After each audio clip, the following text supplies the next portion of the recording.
Chegou a hora do debate do JL.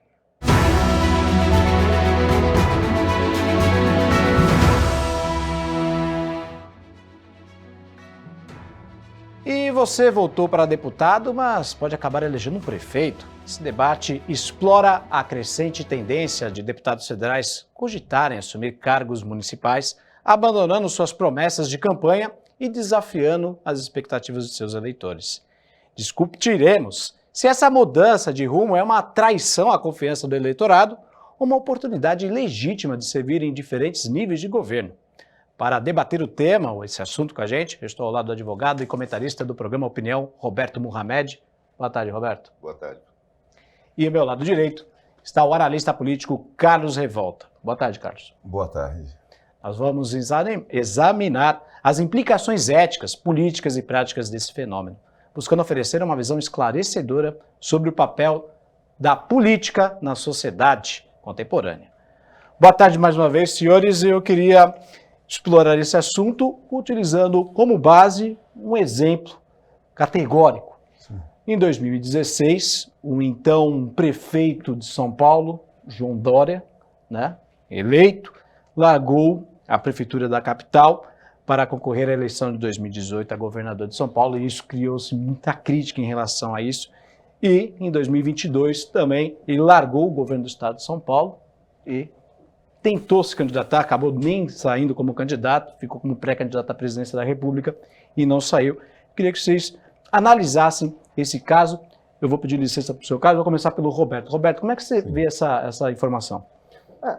Essa da prefeitura para o governo do estado na capital não é nova. O Zé Serra fez a mesma coisa. Uhum. E é um hábito até, porque o prefeito da capital é sempre o candidato preferencial. Ele tem os votos da maior cidade do Brasil. O segundo maior colégio eleitoral do Brasil é a capital de São Paulo. Então é lógico que ele consegue se habilitar fazendo uma boa gestão. O problema é quando o Serra, se não me engano, foi no segundo mandato dele, mas o Dória que não cumpriu nada, ele foi 1 ano e meio praticamente. Isso. Agora, a questão mais profunda, no caso, por exemplo, de bancadas federais, isso vem de uma legislação política que nós temos que nunca vai sair, a reforma política que nunca vai sair. Se a gente tivesse o voto distrital, por exemplo, a nossa região, que tem 4 deputados federais, um está respondendo processo ético, um vai ser candidato na Praia Grande e 2 vão ser candidatos em Santos. Então a gente tem fatalmente que lógico, eu estou falando de uma possibilidade dos 2 serem candidatos em Santos, mas é a possibilidade de a gente ter um deputado federal tendo eleito 4 no final da eleição e que não vão ser substituídos por políticos da região. Então, se houvesse o voto distrital, pelo menos a nossa representação não diminuiria. Os seus suplentes seriam aqueles eleitos no distrito. Enquanto a gente não fizer uma reforma política profunda, a gente vai continuar tendo esse discurso. E eu também sou a favor de algo um pouco mais radical. Quer se candidatar a outro cargo, tem que fazer como os do executivo. Renuncia. Aí você acabava com isso. Ok. Carlos, você concorda com essa visão? Em primeiro lugar, a gente tem que deixar bem claro que não é ilegal e muito menos imoral o deputado largar o mandato para disputar as eleições municipais. E essa celeuma só vai ter fim quando for aprovado a PEC 19 de 2020, por exemplo, que está tramitando no Senado, que visa equiparar os 2 pleitos. Porque aí sim porá fim a essa briga, essa discussão que há de largar o mandato para disputar as eleições municipais. Aqui em Santos, o próprio deputado Paulo Alexandre Barbosa, no segundo mandato, se não me engano, de deputado estadual, ele deixou o mandato para disputar. Ele disputou as eleições municipais e foi eleito no segundo mandato de deputado estadual, não é isso? Sim, no ano de 2012, quando foi prefeito pela primeira vez aqui na cidade de Santos. Sim. Vocês acreditam que pode haver um conflito de interesse, por exemplo? Deputado federal em Brasília, Congresso Nacional, e ele sair do Congresso, voltar à prefeitura. Acho que pode haver um conflito em relação a isso? Conflito de interesse, literalmente, Carlos? Vamos lá. Temos, no caso de Santos, vamos analisar o caso de Santos. Nós temos 2 pré-candidatos aí que nós estamos vendo. Tanto a deputada Rosana quanto o deputado Paulo. O deputado Paulo, eu vejo que o ciclo dele, ele iniciou um ciclo como deputado estadual, encerrou esse ciclo vindo como deputado federal, como prefeito, iniciando o ciclo na prefeitura. Depois ele encerrou por 2 mandatos, encerrou o seu ciclo, iniciando um novo como deputado federal. Já a deputada que, diga-se de passagem, fez um ciclo excelente como jornalista, depois veio como deputada federal e agora por um clamor popular. Quem anda pelas ruas percebe isso, que há um clamor do povo querendo uma mudança para a região. Aí veio o ex-presidente Jair e falou com ela. Ele percebeu isso daí nos debates com o povo, falou assim: Rosana, você aceita vir? E eu acredito que ela deve vir. Então são 2 pontos diferentes. Um visa defender, não sei por que quer voltar a ser prefeito, de repente porque fez uma má escolha no seu sucessor, e a outra por um clamor popular. Então são pontos distintos. Roberto, você concorda com essa visão? Não, até porque a gente não está aqui falando isso não é debate pré-eleitoral, né? Porque eu já saiba, a gente está falando de uma questão ampla, e não estamos falando só de Santos, né? Até porque eu tenho uma visão, e quem assiste a programação da TV Cultura sabe disso, para mim, político não tem bom e mal, todos são iguais. Eu vejo a situação, eu estou preocupado com a representatividade da região. É isso que me preocupa. A questão é, nós temos pouca força em Brasília, sempre tivemos. Foi-se o tempo que nós tínhamos lá Mário Covas, Coiuíra, Gaston Henrique, que davam nó em pingo d'água. Hoje a gente não tem mais. O último que foi um grande articulador foi o Márcio França, quando foi deputado federal. Isso foi a última vez que nós tivemos representatividade. Depois disso, o deputado acha que trabalho de deputado é ficar trazendo verba para o hospital, para isso. Isso não é trabalho de deputado. Trabalho de deputado é ter responsabilidade para votar, é uma série de coisas. E eu acho que a nossa representação é ruim, como um todo. A questão é legítimo? Ninguém está questionando moralidade, se é bom ou má, se é clamor popular, ninguém está questionando isso. O que se questiona é uma região que não tem representatividade política, que não tem mais o peso que tinha, porque há muito tempo não produz mais lideranças políticas como a gente já teve. É justo ficar reduzida a um deputado federal? É justo uma região? Vamos contar, e eu estou falando de região, eu não estou falando de cidade, porque eu não vim aqui para fazer propaganda de candidato. Uma região que tem 1,5 milhão de eleitores, 1,5 milhão de eleitores, já tem poucos deputados, só 4. Se a gente for fazer a regra de coeficiente eleitoral, se nós fôssemos um distrito, teríamos 6 deputados federais, no mínimo, e 7 estaduais. Olhem a subrepresentação que nós temos no Congresso Nacional. E aí, quando você começa a olhar que um deputado de Alagoas, consegue mais verba para a região dele do que 4 nossos aqui, e aí cai numa outra questão. Como é que você fala de... Existem no Congresso bancadas temáticas, ruralista, evangélico, são suprapartidárias. As bancadas partidárias, obviamente, as bancadas de oposição e situação e, principalmente, as bancadas regionais. Se você não tivesse as bancadas regionais, você não teria representatividade para grandes obras que as cidades, os prefeitos, não têm condição de fazer. E para nós ainda existe a ilusão da região metropolitana. Quando você tem deputados federais de uma região que já é carente, envolvidos numa disputa entre si, aí você vê que 1 ano antes da eleição, você já começa a ter cada um puxando para um lado. Eu acho muito triste isso. Independentemente de quais serão os candidatos, eu acho que a região perde. Primeiro porque a gente não elege o número que deveria eleger, porque o que vem de candidato paraquedista buscar voto aqui é uma coisa impressionante. Segundo, essa questão de não colocar de lado as coisas quando é algo de interesse regional e você ter bancada regional. Nós não temos. A última vez que eu me lembro de uma bancada regional mini foi Beto Mansur e o Papa, quando eles estavam eleitos. Foi a última. Mesmo assim, nós estamos falando de 2 deputados que jogavam junto como política regional. Eu vou dar um exemplo claro aqui.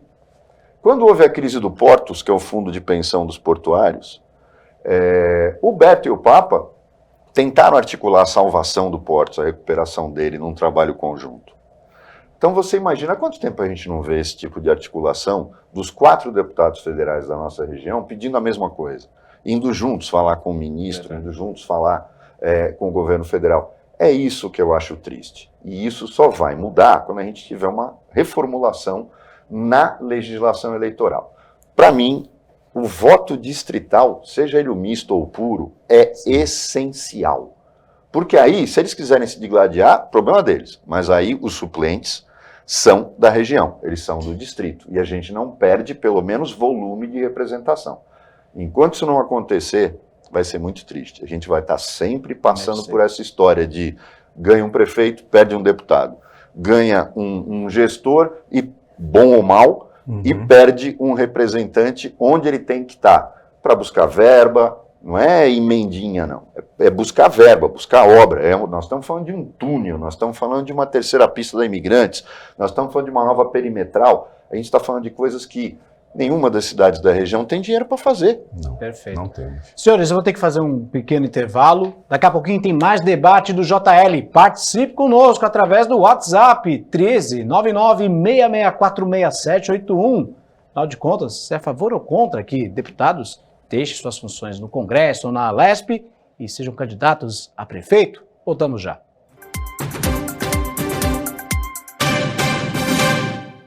Muito bem, estamos de volta com o debate do Jornal Litoral, com a presença do advogado Roberto Mohamed e do analista político Carlos Revolta.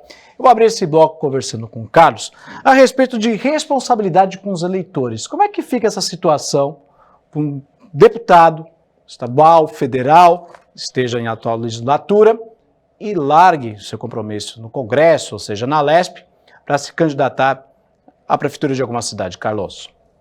Bom, como eu falei da outra vez, a gente tem a parte técnica que eu respeito muito bem, porque realmente essas brigas só vai acabar quando mudar a lei. Enquanto não mudar a lei, nós temos que ouvir o clamor popular. E hoje nós ouvimos o clamor popular dizendo: queremos A, não queremos mais B. Então é isso que acontece. O povo não está interessado se ele... eu estou falando a voz do povo. Eles não estão interessados se... eu votei no deputado estadual, mas eu quero agora que ele venha a ser deputado federal, venha a ser prefeito. Por que ele pede isso? Porque ele analisa esse mandato do estadual, do federal, do legislador, e fala assim: poxa, se essa pessoa for meu prefeito, eu acredito fielmente que ele será excelente prefeito. E isso acontece não é só na região de Santos, isso tem acontecido na região de Goiânia, do Rio de Janeiro, tem acontecido em Minas, em todo lugar nós estamos vendo isso. O quê? Deputados federais ou estaduais que se destacam no legislativo e o povo pede eles como prefeito. Roberto, eu já vou com você. Você acha que, por exemplo, equidade na disputa da campanha? Deputado federal, deputado estadual tem visibilidade, e para um candidato que vem por fora e tenta disputar a eleição, tu não acha que perde um pouco da igualdade na disputa? Eu entendo perfeitamente o seu modo de vista. Hoje nós temos as redes sociais, onde o candidato pode vir a expressar a sua vontade. Eu até hoje encontrei com um que ele é fera nas redes sociais, e ele falou assim: Cão, eu vou ser candidato a prefeito e eu vou usar as minhas redes para mostrar para o povo o que eu quero para a cidade, como que eu vou fazer. E, além das redes sociais, nós temos as ruas. E assim, não tem como a gente mudar isso hoje. Eu estou falando isso popularmente, para o nosso telespectador que está assistindo, entender, tirar um pouco da técnica e levar para onde o povo entende. E é isso, o povo quer, o povo vê as redes sociais de vários pré-candidatos, o povo vê, concordo que o deputado estadual ou federal, ele está em vantagem com aquele que não detém mandato algum. Mas aí, o que a gente pode fazer? A pessoa pode usar suas redes sociais e falar direto para o povo. É como eu procuro fazer. Não sou candidato a nada, mas o povo me conhece e eu falo direto para eles. É assim. Carlos, você explanou sua visão. Visão do Roberto Mohamed a respeito disso. Eu acho curioso, porque, novamente falando, não estou fazendo defesa de candidato nenhum. É óbvio que é desproporcional. Tanto é desproporcional que essa história... Carlos, desculpa, essa história de clamor popular, aí você faz uma pesquisa dela contra o atual prefeito, ela está na frente, mas quando você traz outro deputado, ela perde. E a gente, se a gente ficar nesse mundinho pequeno, tá, a gente veio aqui para falar... O clamor popular é um mundo pequeno? De algo que não... A gente não está falando de clamor popular. A gente está falando do que representa essa legislação do jeito que está. É aquela velha história de quando eu justifico sacanagem, mas é legal. Tá bom, é legal, mas é imoral e é ruim para a região. Isso é o mais importante. Isso vem do quê? Vem de uma coisa muito simples. Há quanto tempo a gente não produz lideranças políticas da base? Há quanto tempo a gente não produz lideranças políticas reais? Não estou falando só da nossa região. Estou falando no Brasil inteiro. Se você coloca, é lógico que é desproporcional o que tem um deputado federal, um deputado estadual na mão em termos de equipe, de gabinete, de verba, mas o mais grave não é isso. É que ele entra na eleição, por exemplo, se um candidato que tem uma certa representatividade regional como líder, ele tem que escolher, ou ele sai candidato a vereador ou ele sai candidato a prefeito. Se ele não está entre os primeiros, ele está abrindo mão de talvez uma eleição tranquila como vereador e de ter um mandato para depois, daqui a 4 anos, usando o seu próprio gabinete, construir uma candidatura. O candidato a deputado federal vem, disputa, usa todo o aparato que ele tem, nós estamos falando de todos. Vamos deixar claro que eu estou falando de todos.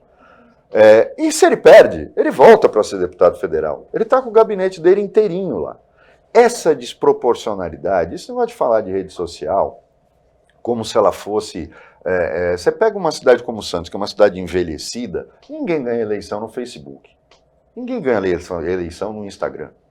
O que a gente tem a política ainda se faz, em grande parte, à moda antiga. E é desproporcional. Mas a gente não vai discutir se, é legal. Tá. Não estamos discutindo isso, porque pelo menos a gente não está aqui falando hoje de 2 candidaturas. A gente está falando do dia seguinte a essas eleições. Por quê? Esta emissora, por exemplo, este programa, passa na Praia Grande. O que vai acontecer com a Praia Grande? Vai perder seu deputado federal. Ele é o favorito na eleição de lá. Então, esse é o grande problema. Você tem uma representatividade hoje que poderia existir e passa a não existir mais por conta de interesses políticos regionais. E não tem nada a ver com clamor. Não quero lhe interromper, mas já lhe interrompendo, chegou a pergunta do nosso telespectador através do WhatsApp. Ele pergunta o seguinte: como desestimular essa alternância que há entre candidatos que são eleitos para integrar o legislativo, ou estadual, né, para concorrer às eleições municipais? Eu acho que tem uma fórmula muito simples e eu acho que ela está errada, porque como está hoje não é ruim, porque você tem a cada 2 anos uma espécie de submissão à vontade popular, se aprova ou não aquele pessoal, porque reflete nas eleições municipais. Eu não acho que elas deveriam ser unificadas. Essa é a solução mais simples. A solução real é uma reforma política, não só uma reforma partidária. Aí passa por um monte de coisa. Esse número de partidos absurdos de aluguel, que você acabaria com eles acabando com o fundo partidário, deixando só o fundo eleitoral. Não sou contra o fundo eleitoral, sou contra o fundo partidário. É cara que tem partido só para pagar conta e se vender na época das eleições. Isso tinha que acabar. E se você acaba com o fundo partidário, no dia seguinte, uns 10 partidos nanicos deixam de existir. Além disso, você ter a proibição ou a carência para que o candidato que exerce um cargo legislativo tivesse que cumprir pelo menos o primeiro mandato todo e a partir do segundo ele ter direito a sair no meio. Isso é uma forma de mudar aos poucos. E lógico, como eu já falei, a reforma, o voto distrital, podia ser o distrital misto, em que você pelo menos garante que as regiões não percam representantes, no caso de eleições municipais. Você dependeria então de uma reforma, literalmente. Carlos, como é que ficaria essa situação na sua visão? Concordo plenamente com o doutor Roberto. A reforma eleitoral é o melhor caminho. E colocar essa cláusula de que cumpre o primeiro mandato e no meio do segundo mandato, se for o caso, ele vem a disputar como o pleito municipal. Enquanto não houver a reforma eleitoral ou essa, como eu estava dando uma lida na PEC 19, que tanto uma quanto outra eu sou a favor, ao que vier primeiro, unificando as eleições. Alguma coisa tem que ser feita, porque se não for feito nada, acontecerá isso que vem acontecendo já há muito tempo. Carlos e Roberto Mohamed, vocês sabem que tempo de televisão é contado. Queria agradecer demais a participação de vocês, debatendo esse assunto tão importante. Também queria agradecer demais o pessoal que participou do Jornal Litoral Debate, através do WhatsApp 1399-664-6781. Infelizmente não deu tempo de ler todas as mensagens, mas agradeço desde já a participação de todo mundo aqui no nosso WhatsApp. Roberto Mohamed, obrigado mais uma vez. Obrigado e parabéns à produção do jornal pelo novo modelo. Eu acho que vai ser um modelo que vai vingar. Obrigado. Carlos Revolta, por gentileza, muito obrigado, viu? Muito obrigado a todos os telespectadores que nos assistiram. Obrigado, doutor Roberto, obrigado, Tiago. Foi um prazer imenso estar aqui. E desta forma a gente encerra o JL de hoje. Agradeço sua companhia. Amanhã tem mais debate por aqui. Grande abraço, até mais.